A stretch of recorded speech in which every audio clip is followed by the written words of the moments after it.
জন্য, গণতন্ত্রের জন্য সংসদ অনেক বেশি ভূমিকা পালন করবে। কারণ এই সংসদের কাছে মানুষের অনেক বেশি প্রত্যাশা তৈরি হয়েছে। এই প্রত্যাশা পূরণ করাই হবে আমার এবং সকল সংসদ সদস্যের কাজ। আমাদের কাঁধে অনেক বড় দায়িত্বের বোঝা চেপে চেপে আছে।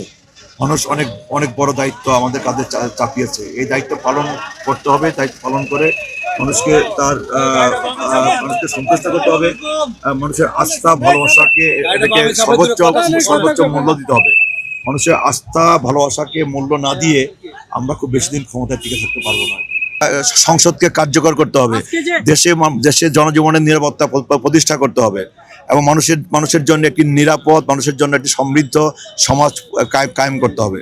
মানুষের প্রত্যাশা অনেক বেশি আমার উপর, আমাদের উপর, সংসদের উপর।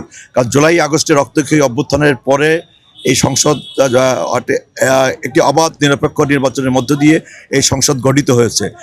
কাজে এই সংসদের কাছে মানুষের প্রত্যাশা অনেক, আমাদের তরুণ সমাজের প্রত্যাশা অনেক। আমাদের সকলের দায়িত্ব হবে এই সকল প্রত্যাশাকে বিবেচনায় নিয়ে দায়িত্বশীল ভূমিকা পালন করে আপনার দেশকে সামনের দিকে এগিয়ে নিয়ে যাওয়া আর কি।